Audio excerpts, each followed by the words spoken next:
question, and we're going to be talking about the bullet journaling, Emily's journey to bullet journaling, and she's going to give us some real key takeaways. So get your notepads ready, and then I'm going to share my power hour with you as well. So without further ado, let's get. So that is me. Hi everyone, I'm Meg Steinschauer. I'm a C-suite executive assistant, and I'm also the founder of Connected Assistants.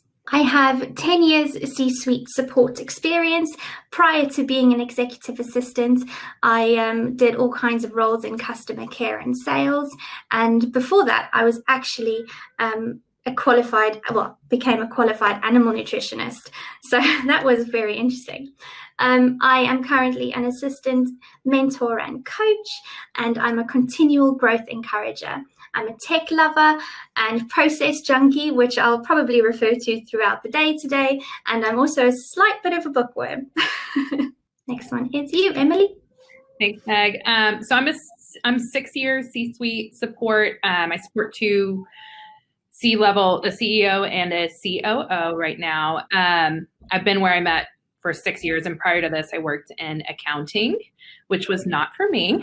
I'm a Bujo lover, which you guys are about to find all about. Like I said, I have an accounting background, and then I am super passionate about employee engagement and nonprofit engagement within company culture. So that's something that I spend a lot of my time doing as well. So before we get into the theory of bullet journaling, I just want to kind of talk about my journey with bullet journaling. My CEO, his name is Rod. I'll just call him Rod.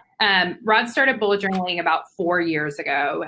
I saw a massive improvement in his productivity, in his organization, in his task completion. And I just kind of saw the shift in him. And about 6 months into it, I was like, okay, give it up. Tell me what you're doing, because I am the organization queen and I love lists. So tell me what's going on. So he kind of introduced me to the bullet journal theory.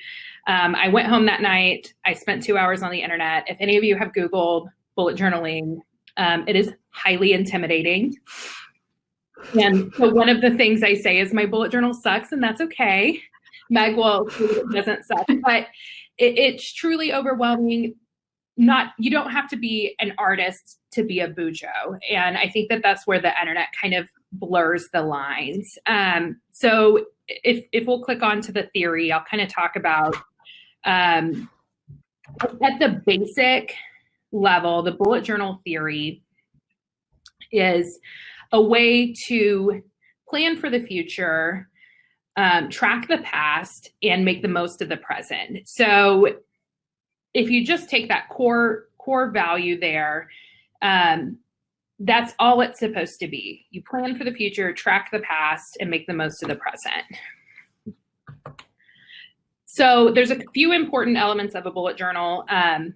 Bullet journals have index pages, and that's where you index all of your thoughts, all of your important events, so that later when you come back, say you've completed a bullet journal and you've moved on to the next one, you might be taking notes today, and you may index E2 conference, notes on page 111.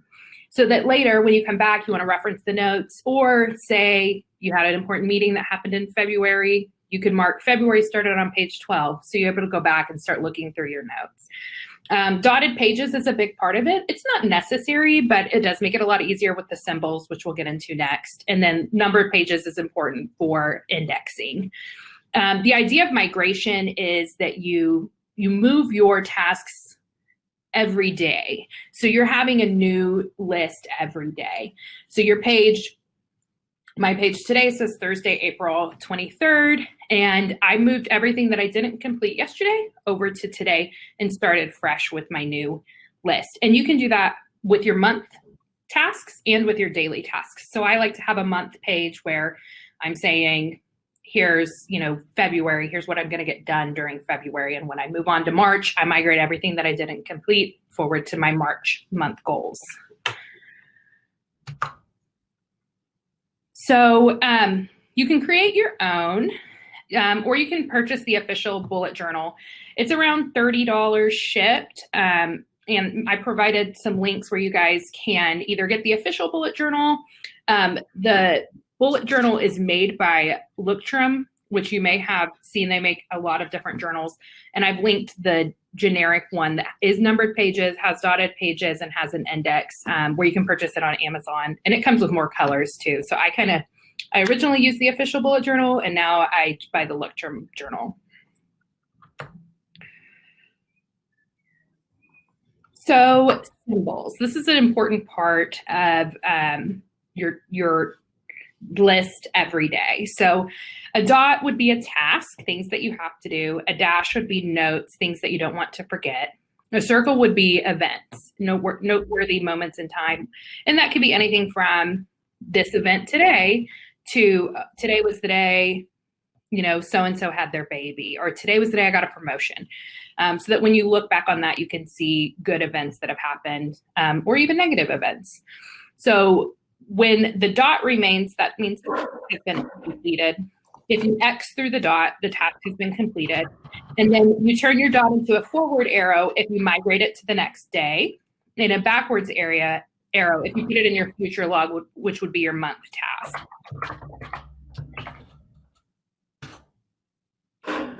So if you'll click one time, Meg.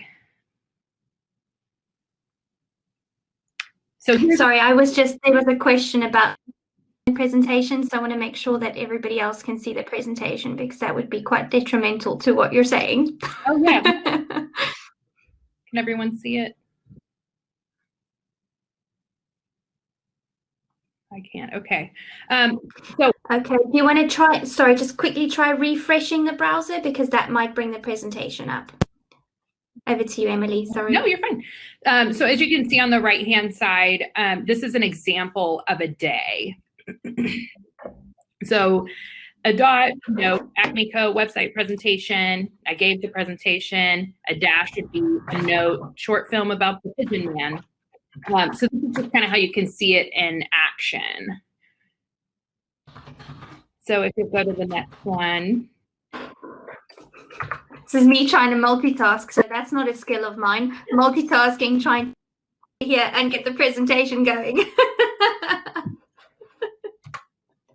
So this is the thing that I want to stress the most to you, is that the only way a bullet journal will work for you is if you make it work for you. The system can be manipulated, and it's very basic at its core. It's very basic principles, basic ideas, and you can kind of make it work for you, for your relationship with your executive, for what works. I use mine for both my professional life and my home life. So I have notes in there about things that I've done throughout my day or things that I need to do. That's where I put my shopping list for the grocery store.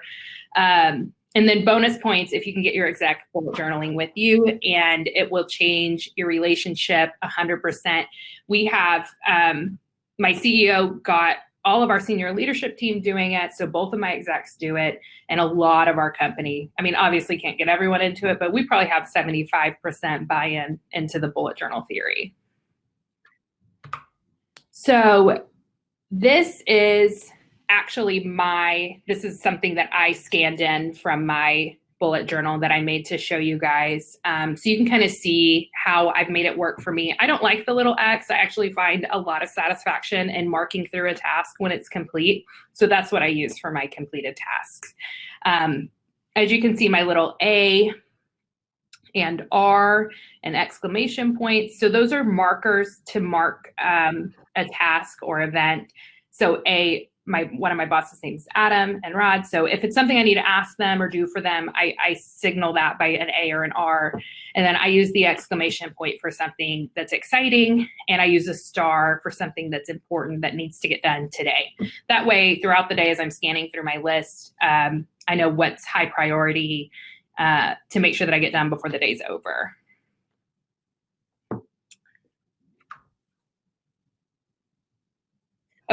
This is just where we... Perfect. So these are the links. Learn the System. That's a short video from the creator of the bullet journal.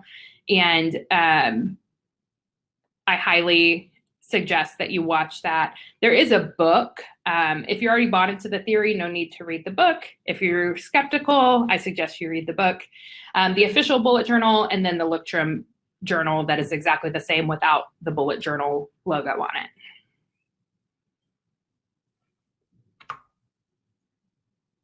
So we've had a question from the audience addressed at you, Emily. Are you there? Because I've lost your video.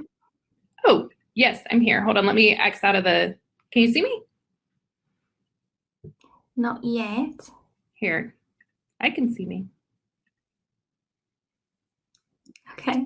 Okay, maybe it's just my side. You know, I live in the dodgy village over here, so internet's not so great. But Emily, we've got a question for you. Do you keep everything in one day and then move it to files like events or thoughts? So I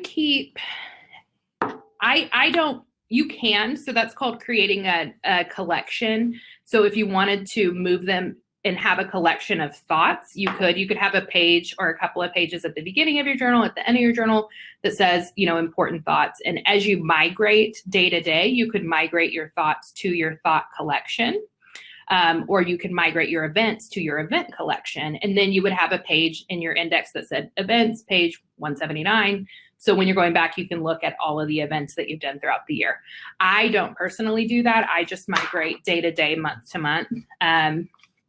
And I'll see if you guys can see my bullet journal here.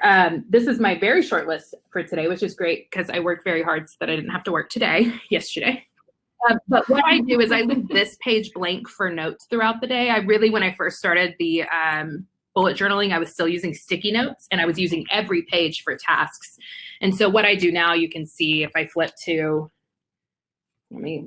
so here is all of my tasks. And then these are just notes. I think that's a phone number, whatever I when you need something to write down. So that's what I do, which is not part of the official suggestions, but it's how I've made it work for me.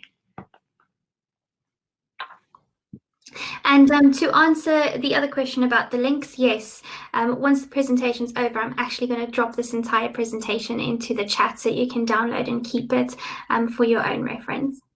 So does anybody have any other questions for Emily? If not, I'll move on to my power hour. Perfect. Great. Ooh. Oh, there are some questions in the Q&A. Oh, okay. I haven't seen those come through. Are there any programs that do this digitally? Bullet Journal does have an app that you can use in conjunction with your bullet journal. And you can do that if I don't choose to, but you could. And you could do this in OneNote. You very well could do this in OneNote. The idea behind one of the reasons that I love bullet journaling is because it's not on my screen. So it's in my face all day long. It sits next to my computer. It sits on my desk. I'm constantly reading over my list every day, all day. And I truly believe that writing something down, cognitively, you remember it more. So that's one of the reasons. Yeah. I do use OneNote for some things, but it's not my lifeline like my Bujo is. And that is how Emily and I have developed a system that works for us. So I used to bullet journal as well, not nearly as beautifully as Emily did. Mine was more jotting with little squares, and then I'd put a little tick in it, or I'd completely scratch it out, and that was so satisfying.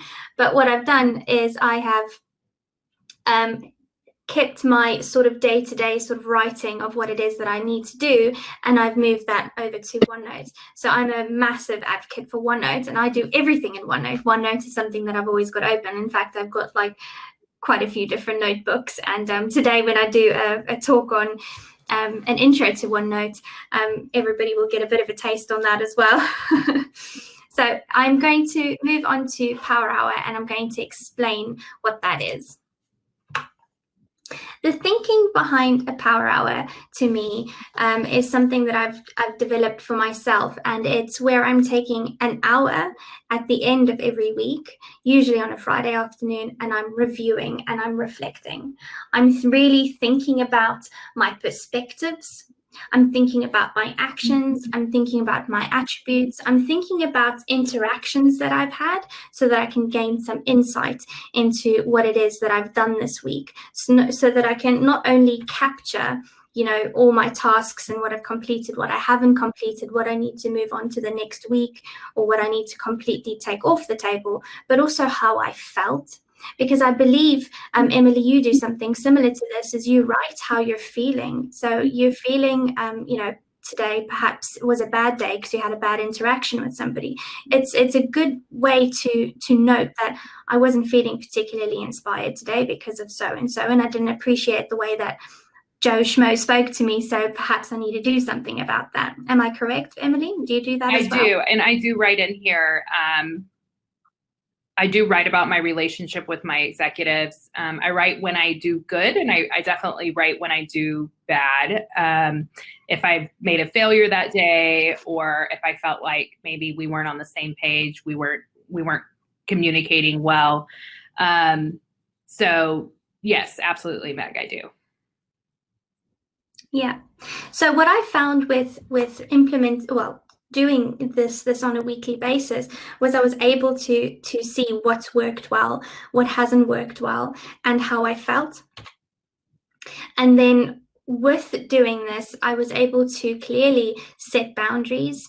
I was able to establish training requirements, and I was able to sort of start seeing a path for myself, because I made notes and saying, I really enjoyed doing that project with Emily, and I really want to do a little bit more of that. So how exactly do I do this?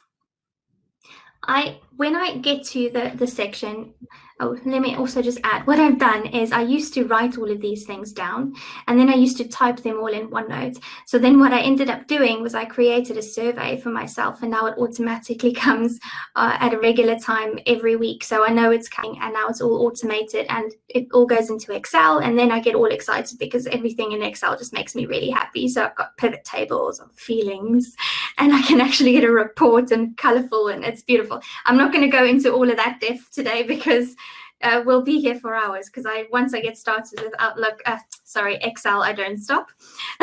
So I'm just going to quickly tell you all the little bits that I asked myself and how I do that. So I take a look at what's worked well. I take a look at every single day, Monday through to Friday, and I say, I think about the tasks that I had. I think about the tasks that I completed, and I think about the interactions that I've had. Why did those work well? Was it a process success? Was it, did I have the right skills? Did I have the right attitude?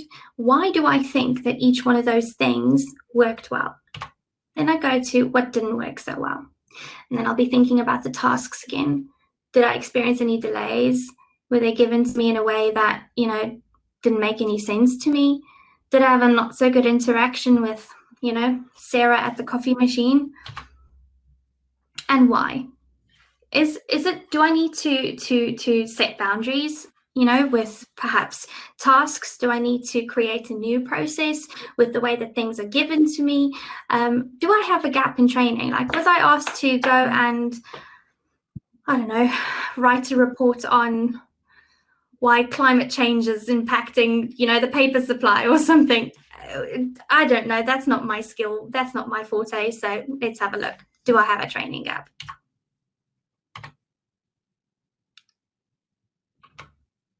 See the next bit. And then what do I think I could improve? Do I need to create boundaries with my tasks? Do I need to have a look at my role and my daily interactions to foster a happier working relationship? What is it? And how am I feeling today? Right now, in this very moment that I'm having this power hour, how am I feeling? Am I feeling happy? Am I feeling sad? Am I feeling engaged? And why? It's a bit like a diary, isn't it? It's a bit like journaling. And then right now, am I feeling motivated and inspired? If I'm feeling motivated, then it's great, because motivation comes from within. You can motivate yourself. If then perhaps there's some deeper work that you mindset thing. Maybe you need to have this time. Maybe you just need to let it all out. And yes, I'm feeling inspired, so then that's a great organization win. They're inspiring me, they're keeping me engaged, I'm happy. They're not inspiring me, something needs to give. Maybe at the end of this, you'll see that you've got a beautiful report all about yourself, how you're feeling. your skills, where you feel that you need to improve, where you feel, you're really excelling, perhaps. And I've done this, and perhaps you'll find that, like me, you really enjoy looking at numbers and sitting in Excel for days on end. Makes you happy, so you can start aligning yourself towards roles in that direction. And that is the wrong questions. Oh, sorry.